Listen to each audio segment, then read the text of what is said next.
I'm gonna tell a story that reinforces this comment. Back when I was homeless, this was in September of 2025. I had just really started door dashing out here in St. Louis, and during the summer, it was definitely better pay. But you spend a lot of gas when you DoorDash, and then it is very humid here in St. Louis, so I had to run the AC a lot in the car with me and BG. So I ran a lot of gas. In addition to being a woman, sleeping in my car in the Midwest has its own level of danger. So I wasn't sleeping well. I was very much sleep deprived. And to cope with, me and my dog living in my car, I would do things like sit at um, truck stops, and I would sit at dog parks and just let him either sit in the dog park that was by, or I would attach his leash to my car, but I would attach him to the driver's side.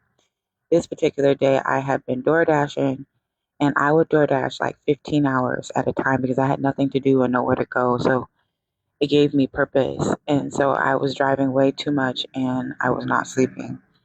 And I remember I was waiting for the bank to open, and I had went to a like none of a spot that's not usual. It was like I can't remember, but it's that big Central Park in St. Louis, and I didn't normally go there because it was just a lot of traffic, and I really couldn't sit in my car like I liked to.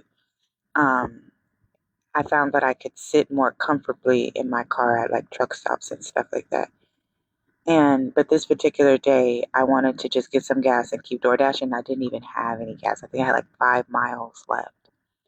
And it was in the morning, and BG needed to get out. But where I had chose to park, because I didn't know that park very well, I couldn't put him on the driver's side like I normally did, or I'd normally have him attached to his lease attached to the door where I sat, so I had control over him. And if he started barking at a cat, a dog, or a person, I needed to be able to pull him in right away. So, but this day, traffic was coming on the driver's side, so of where I parked, so I couldn't leave him there, and I put him on the passenger side.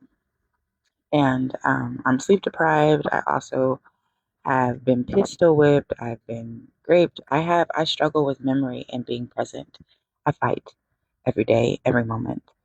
Um, because I'm trained in mental health.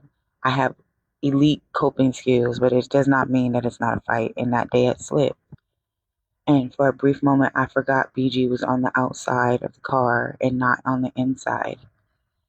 And in excitement that the bank had opened up and told me I had $50. I was excited for $50 so I could go get gas and food. And I pulled off. Totally forgot BG was on the outside of the car. And he's running, keeping up with me. I maybe get to like 15 miles per hour. And these people are waving me down. Hey, hey, hey, your dog, your dog. So I pull over, I stop. And I'm shocked. I'm in total shock because I didn't know and I didn't intentionally mean to do it. And I just fall to the ground and I'm crying and I'm having a hard time breathing. And all these people are yelling and screaming at me and telling me how horrible a person I am to do that to him. And I see this older black lady, she's in a car. She makes eye contact with me and she just drives slow. And she drives real slow. She never says a word. And then this white woman, as all these other people are pointing and yelling at me, this white woman, she runs to me and she meets me on the ground and she says, I see you. And she said, you have to breathe.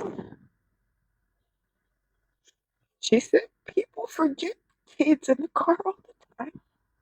I see you. And she helped me up. The police came.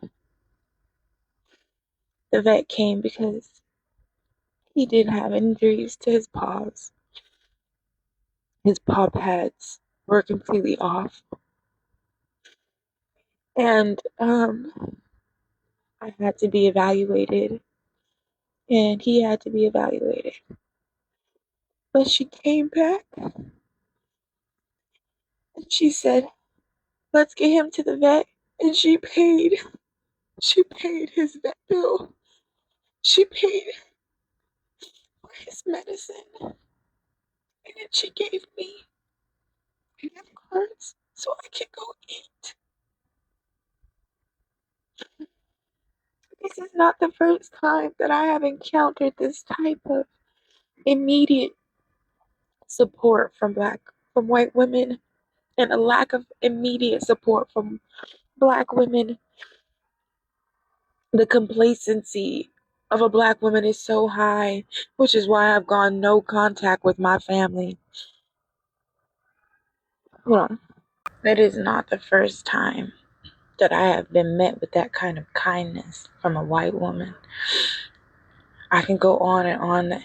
Just like I have stories about how Black women have hurt me, I can go on and on list of stories on where individual white women who did not know me, did not know my name, had just met me, had extended me kindness that not only saved my life, but was much more of that than my own mother, my own grandmother, my own aunt. The women that are supposed to be pillars in my life, these white strangers, have shown me more care and compassion and dignity in my humanity. Complacency is the Black woman's mental illness, and I will say it. Thank you for giving me space to talk, and this will not be the only story that I tell from my experience, and I will be the case study. Because one thing that you can't argue with me is you can argue nuance, but you can't argue my life experience. And there's been many who've been here to watch it. And you know the Black women who didn't do anything. Not only that, this video's gotten longer than I want it to be. But I'm going to post, if you've gotten this far, make sure you hit follow, because I'm going to post a video from my live where I was talking to one of my listener, and I was telling him how my cousin was instructed to leave me alone, to stop talking to me because of, I told her that she gets to be angry with God because her son passed on her birthday. Her son passed on her birthday while she was out clubbing. She came back and her son wasn't breathing anymore. And I said, well, if you want to be mad at God for that, you have every right to be mad at God. And my family told her to stop talking to me. Instead of saying, hey, there's something serious going on. Hey, I'm concerned about Charnel. Hey, let's wrap around. They chose isolation. And these are people who know me because from a video I posted. And yet I have white strangers who are coming and offering immediate life support. I need you guys to follow me because I need you to understand what abandonment is. So if you made it even this further into the video, make sure you hit follow. I'm going to be doing a Make It Make Sense video on abandonment and what it does to the brain, physiologically, and to the psyche. Thanks for listening.